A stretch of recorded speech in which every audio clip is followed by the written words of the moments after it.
नमस्कार सर्वांना, मी स्वाती सर्वांचे मनापासून स्वागत करते आपल्या या चॅनलवर। आज आपल्या सेल्फ लव्ह चॅलेंजचा डे 4 आहे। जर कोणी पहिल्यांदा हा व्हिडिओ पाहत असाल तर तुमचं सेल्फ लव्ह चॅलेंजची सुरुवात करण्यासाठी आधी तुम्ही डे 1 पासूनचा व्हिडिओ पाहायला सुरुवात करा, तरच तुम्हाला बेटर रिझल्ट्स मिळतील।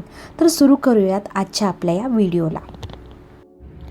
आज आपण आपल्या या व्हिडिओमध्ये डे 4 सेल्फ लव्ह चॅलेंजच्या प्रॅक्टिसमध्ये नेमकं हे पाहणार आहोत की आपल्या मनात दुसऱ्यांविषयी काय काय अपेक्षा आहेत किंवा होत्या आणि त्या पूर्ण न झाल्यामुळे मनात जे काही दुःख, हर्ट, त्रास, एकटेपणा, बिचारेपणा यांसारखे नेगेटिव्ह इमोशन्स निर्माण झाले, त्यांना नेमकं हील कसं करायचं, बरं कसं करायचं।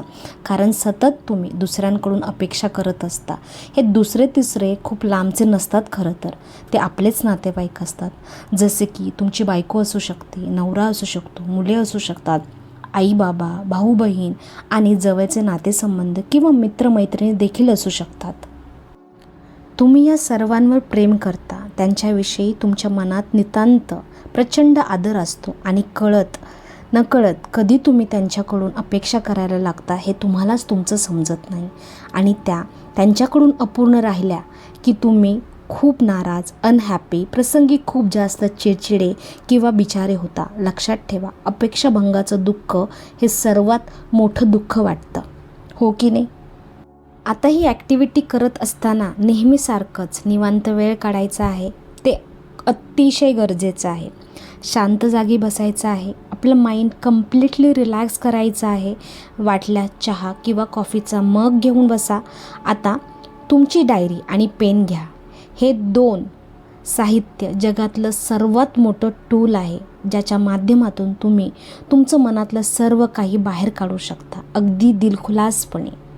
आता तुमच्या या डायरीमध्ये तुम्हाला एक व्यक्तींबद्दल तुमच्या मनात ज्या कोणत्या अपेक्षा आहेत त्या नोट डाऊन करायला सुरुवात करायची आहे। इम्पॉर्टंट म्हणजे महत्त्वाची गोष्ट इथे अशी आहे की दुसरे तुमच्याकडून काय अपेक्षा करतात हे आत्ता सध्या महत्त्वाचं नाही आहे।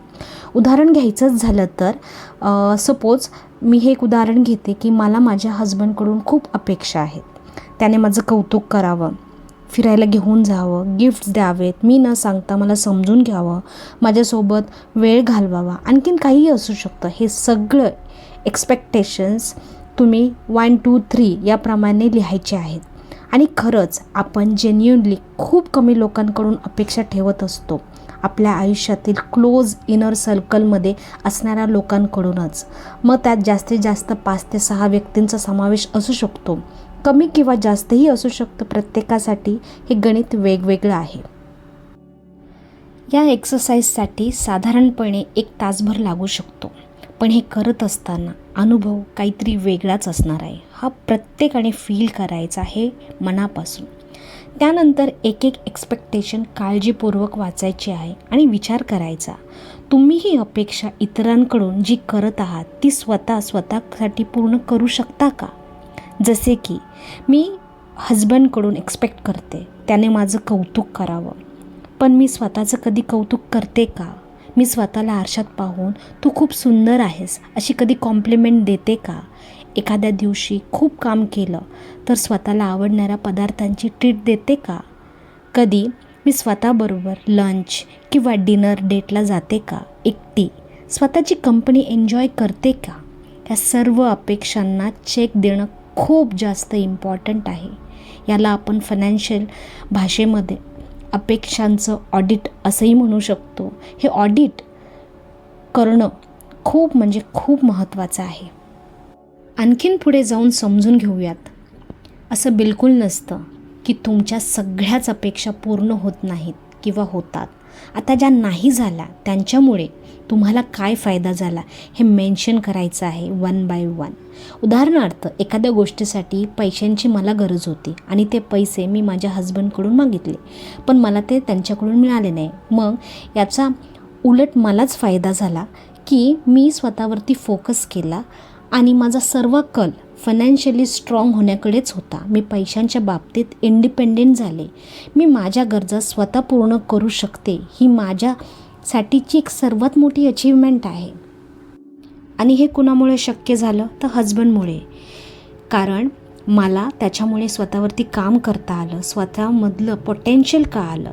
अगदी याप्रमाणेच तुम्हाला पण तुमचे फायदे चेक करायचे आहेत आणि ते लिहायचे आहेत. सिम्पली तुम्हाला तुमच्या कंप्लीट न झालेल्या अपेक्षांचं पॉझिटिव्ह ॲस्पेक्ट लिहायचं आहे. आजची एक्सरसाइज खूपच छान आहे. यात मेजरली 3 गोष्टी करायच्या आहेत तुम्हाला.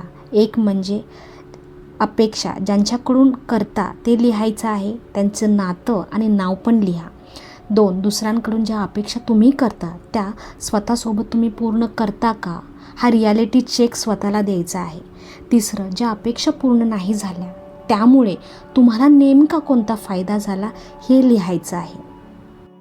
ही ॲक्टिव्हिटी करण्याच्या पाठीमागचा एकच उद्देश आहे, स्वतःला विक्टम, बिचारं, गिल्ट या मोडमधून बाहेर काढणं. प्रत्येकामध्ये ग्रोथ माइंडसेट असतो, पण जोपर्यंत आपण विक्टम मेंटॅलिटीमध्ये जगतो तोपर्यंत आपण या लूपमध्ये बाहेर येत नाही किंवा म्हणावी ती ग्रोथ होत नाही. आणि मग आपसुकच आपण स्वतःच आपली स्वतःची किंमत कमी करतो. पर्यायी नेहमीच चिडचिडे, नाराज, दुःखी असतो स्वतःवर. जणू काही खूप मोठा अन्याय आपल्यावरच झाला आहे.